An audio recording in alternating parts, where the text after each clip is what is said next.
Ladies and gentlemen, children of the interwebs, it's Sebastian Envy, your strong style nerd, your strong style cinephile. Doom Patrol Episode 2 has come and gone and left us with another strong entry into this freshman season of DC Universe's newest offering. So let's geek about that for a few minutes, shall we? Now this episode finds the team, or the group rather, because they're still far from a team in the proper sense, and it finds them dealing with the town being swallowed down into another reality thanks to the efforts of Mr. Nobody and his beef with the Chief.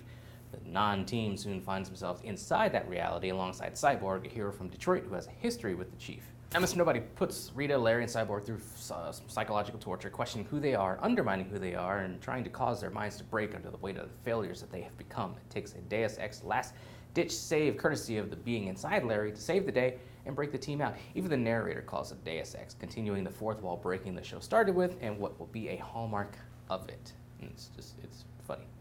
Once back at the manor and Cyborg decides to stay, the group realizes they have rattled Mr. Nobody and they have to continue to work to find the Chief. Now, of course, this is not a super in-depth rundown of what happened in the episode, and I won't be giving those. I mean, you should watch the show. You need to watch the show. But let's talk about a few things specifically from this episode and from the show as a whole.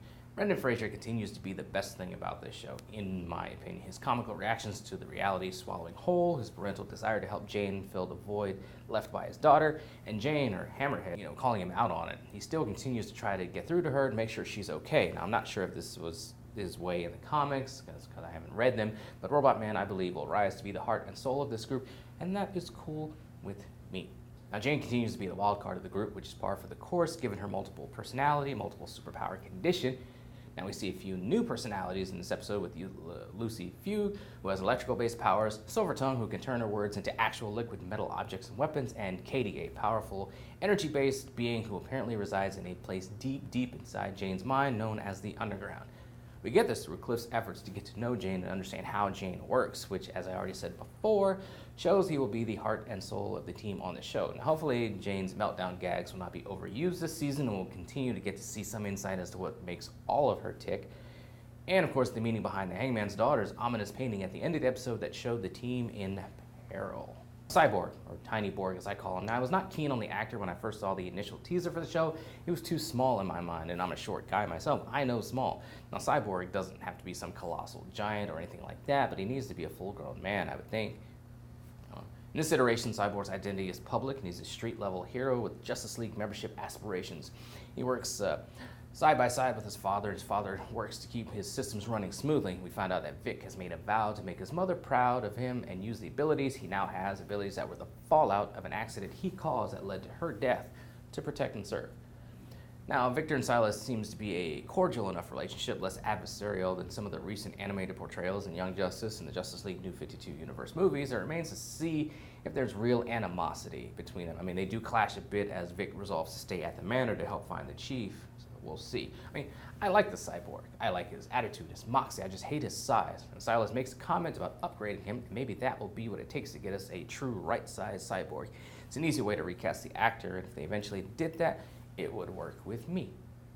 Rita and Larry kind of amused me in the early goings of this episode with their efforts to stay out of the fray. Larry actually tried to run away from Cloverton, but the energy being inside him would not let him leave, leading to a humorous montage of his efforts to leave by bus and being left in an unconscious heap on the sidewalk just steps away from the waiting bus. It was comical stuff. You should check it out. And when Cyborg arrives, Rita even remarks that they don't have to do anything with a real hero on the scene. Of course, Rita's ability as to blob is called into action and actually helps them enter the warped reality.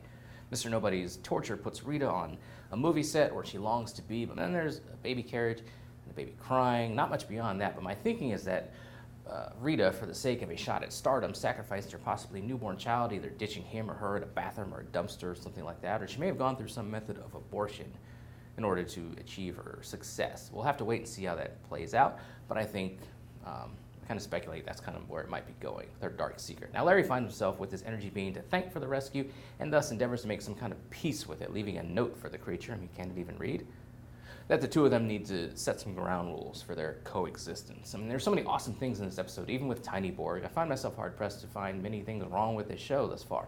I'm drawn into the characters and all their emotional and psychological questions and problems and just damage.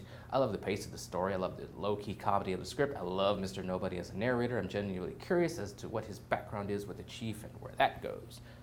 I mean, was he the first stray the chief brought in, failed to help, and that's what led him to seek out the Nazi scientists that turned him in, turned on his reality warping powers? I mean, were they always there? Maybe just dormant? So many questions, and I look forward to seeing them unfold as the Doom Patrol plays out over the rest of these episodes.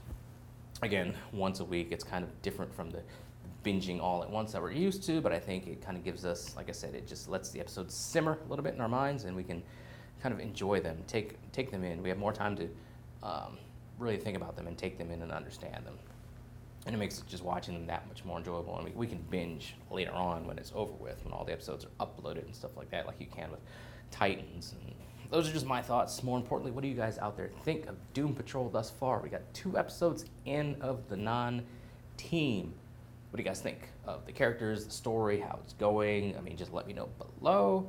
Let's talk about it a little bit. Meantime, another couple videos coming on Arrow and Flash, some things on that, maybe an update about how I got smashed in the HeroClix tournament I was in this past weekend. Got a wrestling show coming up this weekend, going places, kicking faces, climbing the top of APW in Cleburne to their cruiserweight belt. So you definitely want to check that out. Check me out doing what I do, as only I can do so well. Follow me on social media.